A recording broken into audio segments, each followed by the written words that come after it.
Oh, the episode of Dr. Phil came out. Yeah, I'm recovering from a bacterial infection in the back of my throat. Anyways, the Dr. Phil episode came out that featured furries. Shauna says she discovered furries 8 years ago. Her fiance is a furry, and she loves the furry lifestyle. Now, when we say furry, we're talking about people that are into... And we all know where this is going to go to.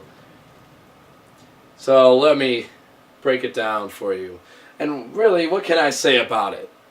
I mean, the first half was kind of meh. It was pretty boring and underwhelming. We have this lady who breastfeeds her 13 rabbits.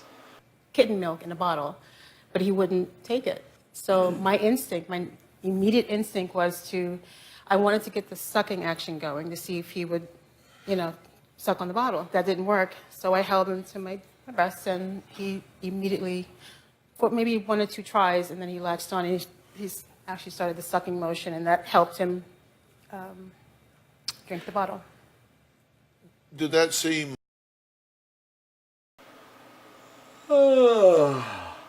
Yeah, why don't you turn on a Vice documentary online and get back to me on that.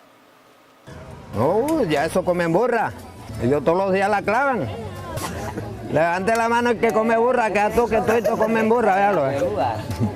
No, la mujer mejor, porque la mujer tiene ando uno chupar y estos no tienen ando uno chupar.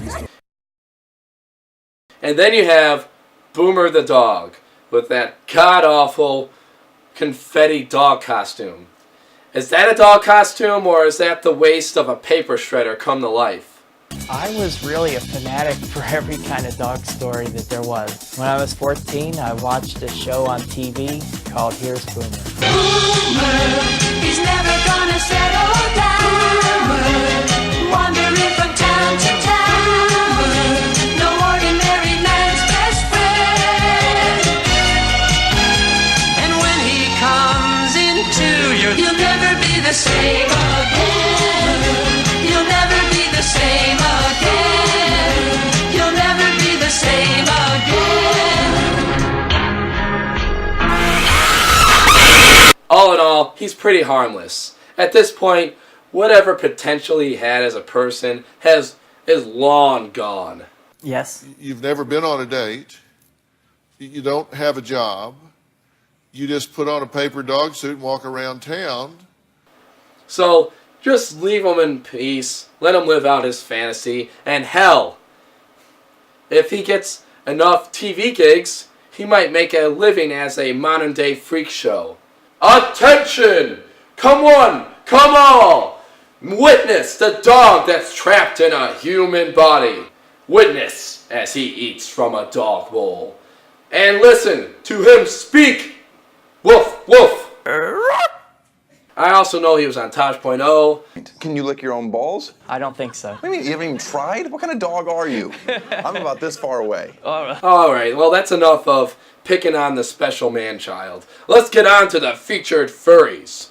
Or the featured furry. That's all you got? Okay, well, proceed. I thought this is the most ridiculous thing I've ever seen in my life. The best thing about being a furry is you feel like you're in a big family. Furries are very, very, very accepting. Alright, well, she's pretty good looking, clean cut, mentally sound. What does that hurt? Because you don't know who's under these heads. I'm concerned that it could be somebody really creepy. You don't know. My name's Chris. I'm a neuroscientist. My persona is Felicienne, the fennec fox. She doesn't know. She's not street smart. She grew up in Southern California. I'm from New York, by the way. And I see her as an innocent. I honestly, at this point, I think the mother just needs to relax, and I have nothing negative to say about this. You've dropped out of high school? Yes. And it's gone. Your job right now is to prepare yourself to self-sustain in life, to be able to make a living and pay your bills and your rent. And right now, you're paying her cell phone bill, you're paying her insurance. You say she can't budget, she can't write checks. She thinks everything's just going to magically come together, but the truth is it's not. I'm well aware. Really, all it is, though, is Dr. Phil pointing out a strange hobby a girl has that doesn't really have much of a center in her life. I don't really invest all of my time into being a furry. Good, you won't miss it that much then. And it seems to me the mother just brought the daughter on because she's concerned because you don't know who's behind the mask. Ooh, it's spooky. There could be a rapist behind there. Because Lord knows when you have a fucking mascot costume on, nothing's easier than raping an unwilling individual. You can just get such a great grip on everything. Not to mention the eyesight. It's just perfect. In fact, you have eagle vision. I don't know anything. There could be some deep underlying story why she's no longer in high school. We'll never really know.